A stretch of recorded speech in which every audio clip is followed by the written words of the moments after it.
Social media పోస్టుల కేసులో పోలీసులు రామ్ గోపాల్ వర్మ కోసం వెతుకుతుండగా అజ్ఞాతం నుంచి ఆయన వరుస వీడియోలు విడుదల చేస్తున్నారు. పోలీసులు ఇచ్చిన నోటీసులకు సమాధానాలు ఇస్తున్నారు. తాను కేసులకు భయపడట్లేదని అన్నారు. ఏడుస్తున్నానని భయపడుతున్నానంటూ వస్తున్న వార్తల్లో నిజం లేదని తెలిపారు. ఏడాది క్రితం చేసిన ట్వీట్ పై కేసు నమోదు చేయడం విచిత్రంగా ఉందంటూ వర్మ నిన్న ఓ వీడియో విడుదల చేశారు. ఇప్పుడు మరో వీడియో రిలీజ్ చేసిన వర్మ సోషల్ మీడియాలో కామెంట్ చేసే వాళ్లను అరెస్టు చేయాలంటే 80 నుంచి 90% మంది జైళ్లలోనే ఉంటారని అన్నారు. ఇది సోషల్ మీడియా ప్రాబ్లం అని, తన సమస్య కాదని వ్యాఖ్యానించారు Varma. Extremely sorry to disappoint. అంటే ఉనికిపోతున్నాను, మంచం కింద కూర్చొని ఏడుస్తున్నాను అని అందరూ వాటెవర్ ద మీడియా స్పెక్యులేటింగ్, వాళ్ళందరికీ చిన్న డిసప్పాయింట్మెంట్ ఉండొచ్చు వీడియో. ఇక్కడ పాయింట్ ఏంటంటే, I just want explain the whole concept.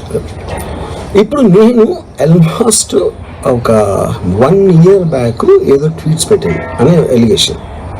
ఆ ట్వీట్స్ ఎవరో మనోభావాలు దెబ్బతిన్నాయి. ఇక్కడ విచిత్రం ఏంటంటే, 1 year బ్యాక్ పెట్టిన ట్వీట్స్ 4 డిఫరెంట్ ప్లేసెస్లో, 4 డిఫరెంట్ జ్యూరిస్డిక్షన్స్లో నలుగురికి ఒకే 3-4 రోజుల వ్యవధిలో వాళ్ళ మనోభావాలు దెబ్బతిన్నాయి. వాళ్ళు ఆ పరంగా కంప్లైంట్ ఇవ్వడం, కేసులు పెట్టడం జరిగింది. ఇక్కడ పాయింట్ 1, ఎవరి మీద అయితే నేను పెట్టానని వాళ్ళు చెప్తున్నారో వాళ్ళకి కాదు, ఎవరో థర్డ్ పార్టీ, అసలు సంబంధం లేనివాడు.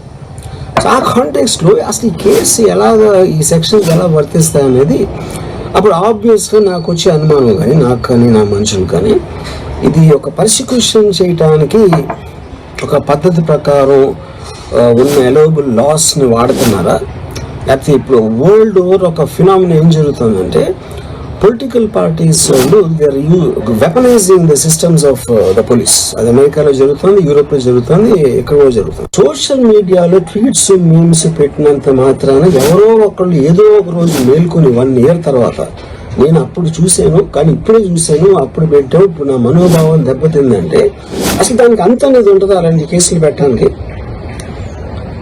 ఓకే, బై లా కంప్లైంట్ వచ్చినప్పుడు కేసు తీసుకోవాలి, ఐ అండర్స్టాండ్. నాకు అంత మాత్రం లా పరిజ్ఞానం నాకు కూడా ఉంది. కానీ అది మీరు సీరియస్గా తీసుకుంటే, ఒక యూనిఫామ్ డిస్పారిటీ లేకుండా, డిస్క్రిమినేషన్ లేకుండా మీరు అన్ని సీరియస్గా తీసుకుంటే, ఒక అంటే మొత్తం సోషల్ మీడియా మొత్తం జైల్లో ఉంటుంది, అట్లీస్ట్ 80 to 90%. ఎందుకంటే సోషల్ మీడియాకి వచ్చేదే దానికోసం, ఎవరైనా సరే వచ్చేది ఫైనల్గా.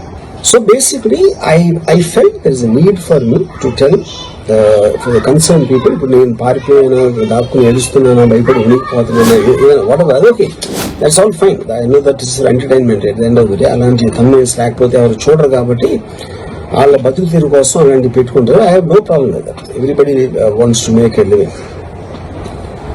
But on the larger picture I want to say this one thing lastly నేను చెప్పేది అంటే, ఒక్కటే అందరూ అర్థం చేసుకోవాల్సింది, ఇది సోషల్ మీడియా ప్రాబ్లం, నా ఒక్క ప్రాబ్లం కాదు. That is what I will request.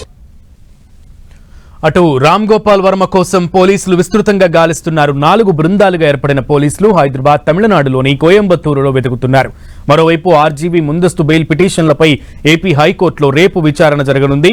Guntur, Ongole, విశాఖలో నమోదైన 3 కేసుల్లో ముందస్తు బెయిల్ కోరుతూ వర్మ పిటిషన్లు దాఖలు చేశారు.